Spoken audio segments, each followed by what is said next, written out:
Hello everyone, and welcome to the class Environmental Assessment and Circular Economy.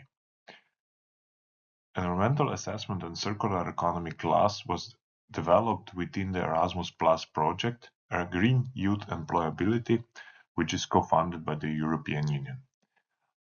I will be the lecturer and my name is Mateusz Obrecht. So first of all, to say a few words about myself, I'm an associate professor at the Faculty of Logistics, University of Maribor in Slovenia. And my research focus is more or less environmental protection, sustainability research, sustainable energy supply, eco-design, and recently also sustainable supply chains and green logistics. We are now dealing with numerous researches which are covering topics like second life of obsolete batteries from electric vehicles, sustainable education and lifelong learning, environmental consciousness and environmental awareness, and how to help businesses with better education on sustainability to achieve goals that are set by international organizations within the SDG goals, within Sustainable Corporate Reporting Directive, and within ESGs. This class will therefore be also intended to focus especially on the topics related with decarbonization in European Union, environmental assessment, dealing mainly with carbon footprint and ecological footprint, and of course best practices of circular economy. Now my recent interest, as mentioned, is sustainable development, mainly in the field of sustainable supply chains, environmental awareness. We are also dealing with renewable energies and renewable materials, especially with supply of renewable energy for electric vehicles. We are dealing with the circularity, and recently we are developing also the field of degrowth, because the limits of growth and alternative business models are becoming more and more attractive. I'm also happy to be the winner of award for contribution to sustainable development of Slovenia, which I got twice for my achievements that contributed to the better sustainability. I'm coming from Faculty of Logistics from University of Maribor, which is located in Celje, more or less in the center of Slovenia. We have different laboratories dealing with different topics, but to some extent, of course, overlapping our researches. I'm head of laboratory for managing logistics and supply chains, and I'm also dealing with many colleagues from laboratory for quantitative modeling in logistics that are actually dealing mostly with statistical modeling, forecasting, and so on. Laboratory for cognitive systems in logistics, which is focused more in automatization, robotization, AI, and automated processes in the warehousing. Laboratory for sustainable mobility and transport, which is dealing mainly with the city logistics, distribution systems, and of course sustainable and safe mobility. And laboratory for green technologies, which is focused mainly on the hydrogen electric vehicles and battery electric vehicles. In our laboratory, which I'm the head of for managing logistics and supply chain, we are dealing with system theory, sustainable supply chains, more holistic perspective on the sustainability of supply chains, and of course corporate social responsibility, human resources, and and related issues. So to go on this first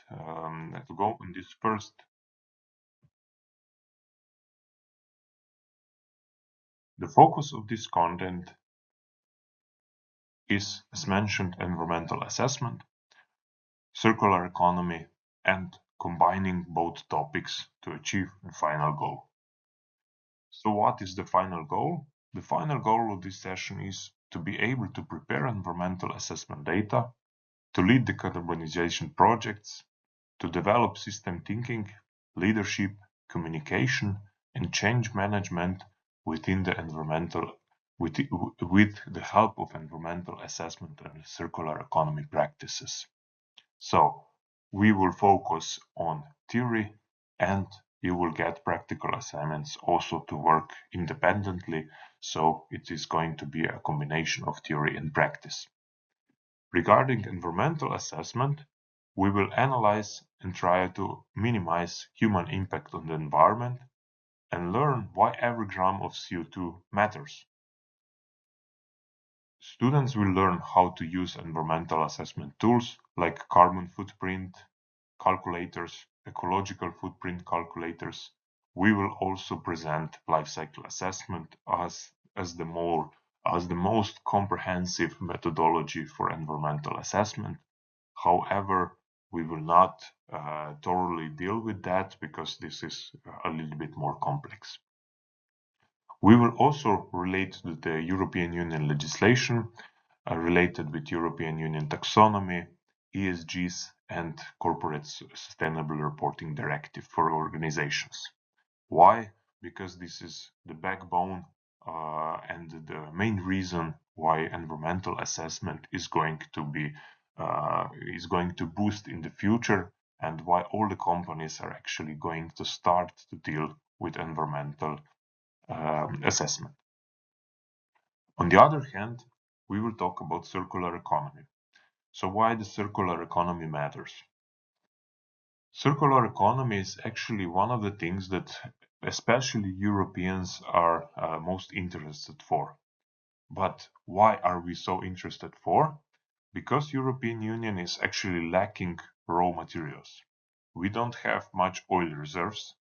We don't have minerals. We don't have some rare and scarce materials.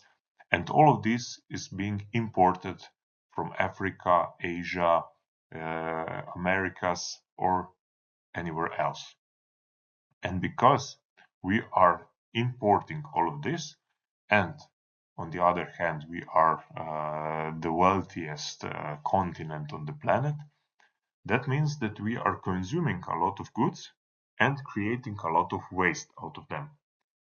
And because we are importing a lot of things, that means that we are very import dependent, which is not good. Every company, every country which is import dependent cannot do completely what they want, but they need to adapt to their supplier. So if one of our suppliers denies to supply the goods, we are not capable of doing or proceeding with our production on our continent. So we have a huge challenge. On the other hand, we have a lot of wastes. Why? Because we spend a lot of we use a lot of materials. We create huge amounts of wastes. For example, in Slovenia, it is in average approximately 500 kilograms of municipal wastes per person per year. So that means half a ton of wastes per year. That's quite a lot. If we consider that average car weighs, let's say, for 2 years of average wastes. So in 2 years we create so much wastes. We create the same amount of wastes as the weight of our cars. And because of that, because we have huge amounts of waste, and on the other hand, we don't have raw materials, we need to find a solution how to solve these two issues. And one of the ways how to solve these two issues simultaneously is, of course, circular economy. So we decrease the amount of materials spent as the primary resources. We reduce the need for primary resources, and we simultaneously reduce amount of wastes, because the wastes are not wastes anymore, but are becoming raw materials. So the circular economy means actually to reuse, to remanufacture, to recycle, to redistribute materials, and to use them in another process. So here we will get to know the legislative framework, like New Green Deal. We will talk about the life cycle perspective. We will talk about best practices related to circular economy. We will talk about the benefits of implementing circular economy for organizations and also for individuals. We will talk about limited resources, impact, import dependency, impact on environment, and of course, raw material extraction. So we will try to cover the whole life cycle. Why? Because if we talk about the circular economy, we cannot talk about circular economy only in the use phase and the end of life, but we need to consider the whole life cycle, from the raw material production of the final goods, distribution, use, maintenance, and end of life. Environmental assessment is important to be able to deal with new challenges related to sustainability reporting. Recently, European Union is forcing large companies to start with the sustainability reporting. This is going to be done on the annual basis, and from this year on, all large companies will have to prepare sustainability reporting. In 2026, medium-sized companies will follow, and in 2028, also companies from outside Europe that create certain amount of income within European Union will be included in the scheme of sustainability reporting. So that's why holistic approach on decarbonization must be considered, and that's why the need for knowledge about environmental assessment, environmental monitoring is increasing so high. So first step will be to get to know legislative framework.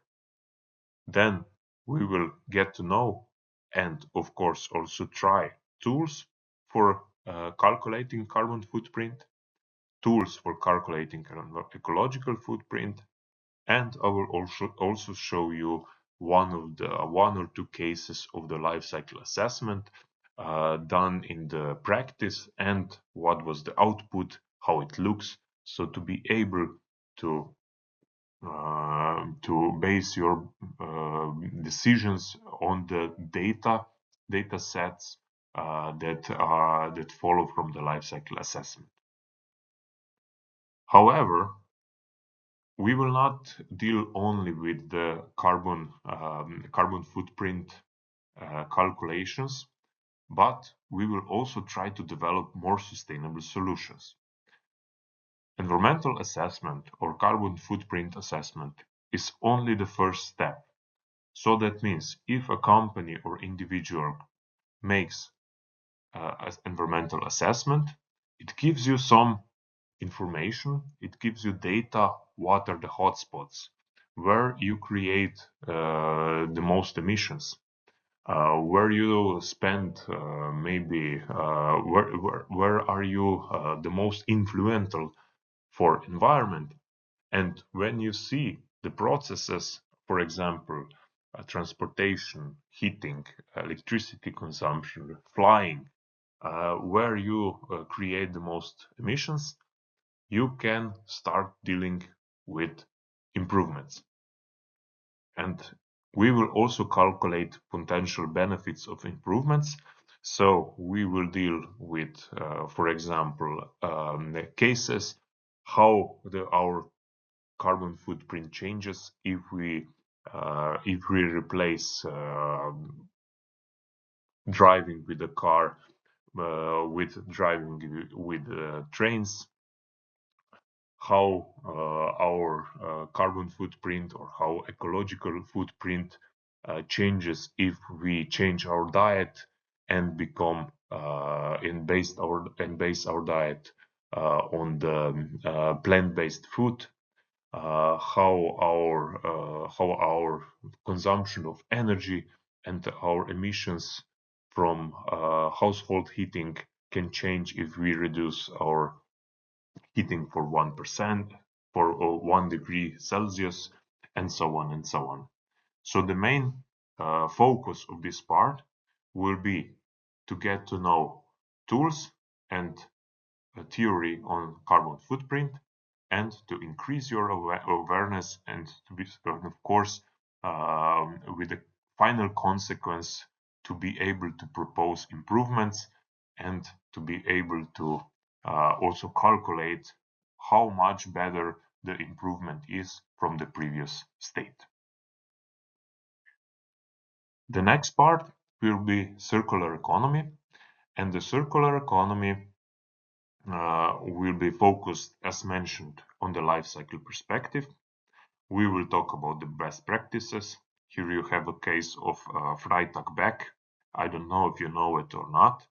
Freitag bags are very famous. Is very famous brand of bags that are actually created out of used truck tarpaulin. So used truck tarpaulins are being washed, cutted, and very specific individual bags are being created. And these bags use car tarpaulin and used seat belts from the car. So they are creating very products with high added value out of wastes, actually. So we will talk about the benefits of circular economy and the strategy and action plans how to achieve. Why circular economy is so important? Because, for example, no plastic that we have ever produced as a humankind has decomposed yet. And each day we use more and more plastic. So that means we have to start dealing with that, because otherwise we will not live in the nature, in the green nature, but in the plastic world. So what are the best practices to avoid the linear model? How to be able to get high added value with circular business models. So circular business models and circular economy is not something that people that are very environmentally aware just talk about and leave it, but it's also an opportunity to create money. So it is one of the ways how to replace linear business models and how to make circular flows, and of course how to create added value and how to be competitive. Skills that you are going to gain within this course are to be to be able to cooperate in environmental assessment projects, to understand how environmental assessment works, what are the benefits, and of course what are the limitations and traps. Of course there are numerous limitations, because environmental assessment, it's not that easy as the economic assessment, where you have all the data, all the numbers, but you have a lot of limitations within it. You will be able to understand the purpose of circular economy business models, and you will have good opportunities in the future. Why? Because the need for this profile for the environmental assessment experts is very high due to Corporate Sustainable Reporting Directive, European Union Taxonomy, and SDG goals set by the United Nations. And all of these three pillars actually require companies, countries, and individuals to be able to assess their environmental impact. So, environmental management, system thinking, communication, and create impact. That are the core skills that will be studied here. How the study program is outlined, you can see it here. So the first module is introduction to environmental legislation. What are the biggest environmental problems? What is the theoretical background? And your assignment will be to study European Economic Compass and evaluate eligible legislation for your product or service. Your learning outcomes will be to get to know the legislation and environmental assessment methods. The second module will be focused on the carbon footprint. So we will talk about how it works, when, why, use it, how to use it. Your task will be to calculate your own carbon footprint, identify potential hotspots, and analyze potential improvements. So you will get to know the methodology, GHG protocol. You will be able to calculate it on the simple carbon footprint calculators and understand the results. The third module will be calculation of ecological footprint. So we have numerous environmental assessment tools, and because carbon footprint is the most well known, it doesn't matter that it's the only one.